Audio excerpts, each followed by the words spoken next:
It is said of the highborn that all their dealings are sealed with blood, be it with steel on some battlefield, or with quill and ink on a contract, treaty, or betrothal.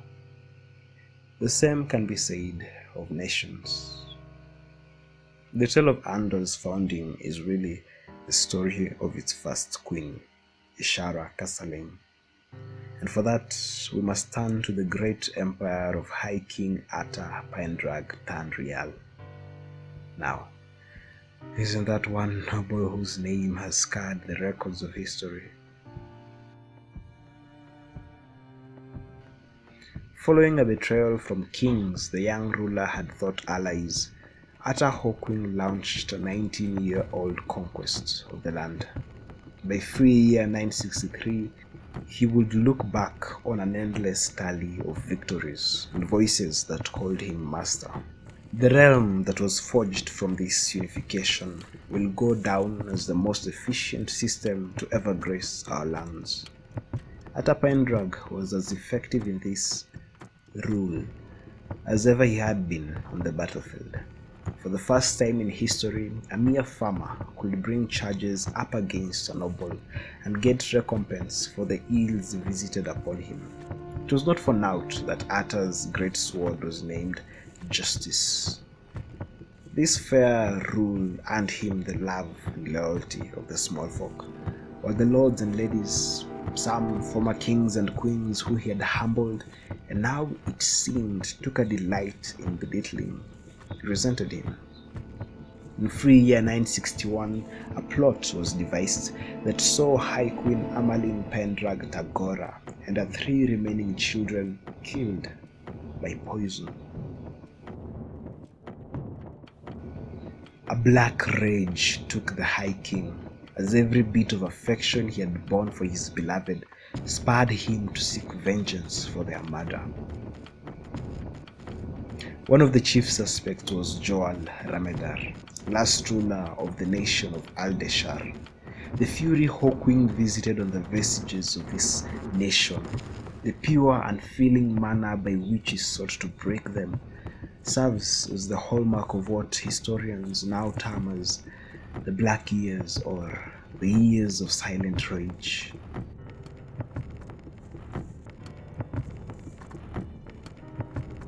One of those who felt the effects of this toll was a young girl named Ishara Kasalein, daughter of Endara Kasalein, who had been governor of the province of Andor.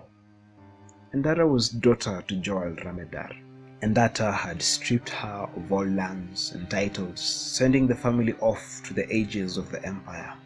It was only when his fury had abated, when he met Tamika, the woman who would become his second wife, that he allowed them to return and relented in his treatment of Aldeshar. Imagine that girl and her impression of these events. Had the wheel but woven a slightly different pattern, she would have grown up as a scion of a powerful family, in line for the throne of a not insignificant nation. And now, nobility meant little and less than it once had. How would she adapt to this new world? She did it by honing her cunning, bettering herself, becoming efficient. In time, she will be named governor of Andor in her mother's stead, sure evidence of her competency. Ata never appointed overseers on the basis of station. It was ability that he sought. Several times, high-born lords and ladies had been forced to answer to the progeny of some dust-specked farmer. Just one more thing that caused the highborn to seethe with silent resentment. Events from this point on became a bit hazy.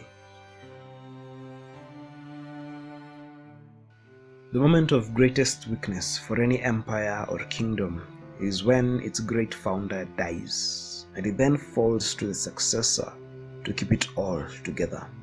Hawkwings, whether it be by some malevolent meddling or just ill fortune, did not survive this stage.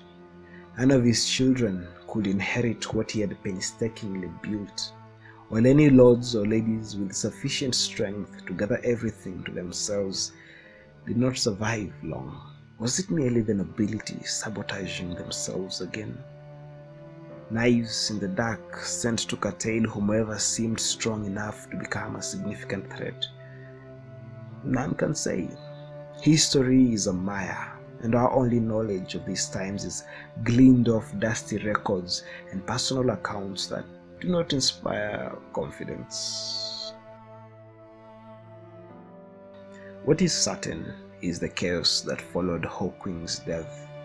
Lords laid claim to portions of the empire, breaking off and naming themselves kings or queens. Other lords, thus deprived, sought to claim those same lands. Alliances were made and betrayed, armies marshaled and ambushed. All the land was watered with blood, and chaos reigned over all. Ishara Castellane laid claim to Andor. She declared it a sovereign nation and named herself as its first queen. However, she went about it brilliantly, and her genius was threefold. First, she did not reach for more than she could hold. At first, her forces only took control of the city, Camelin, while she sought alliances that would add to her strength. Only after this did she start expanding. At the time of the Empire's collapse, Hawkwing's forces, led by Lord Sauron Maravale, were besieging Tavalon. In the latter years of his reign, Atapaendrag had turned against the White Tower and all it stood for. He had discovered, some say, that the tower had been involved in the murder of his first family, and had unearthed sufficient evidence of their manipulations in his empire. Aes Sedai advisors sent to aid whatever new fool took it upon themselves to rebel, and some such.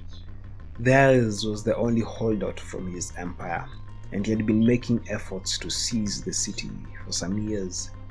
Some records say that Sauron's forces were on the brink of seizing the city when Ata died.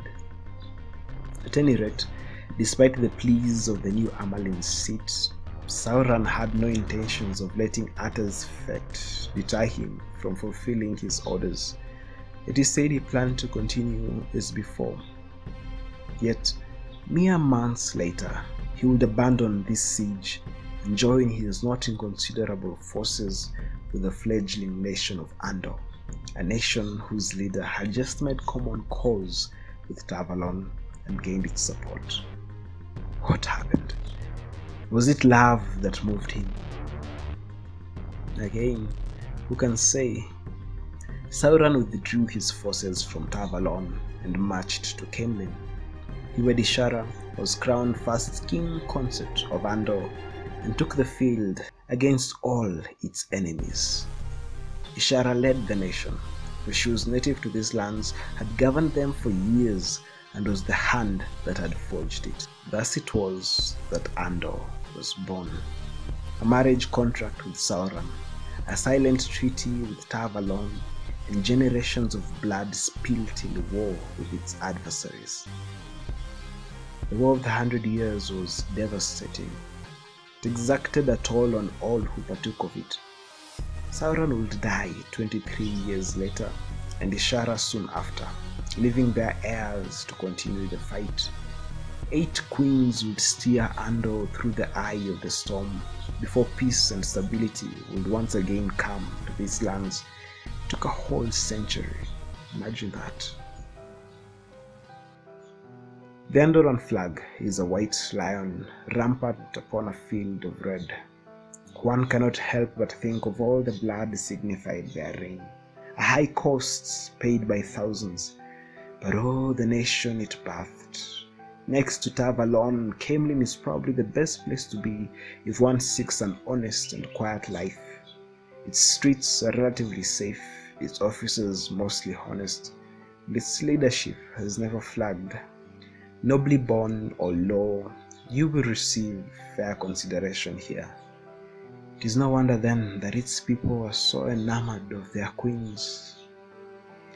Forward, the white lion.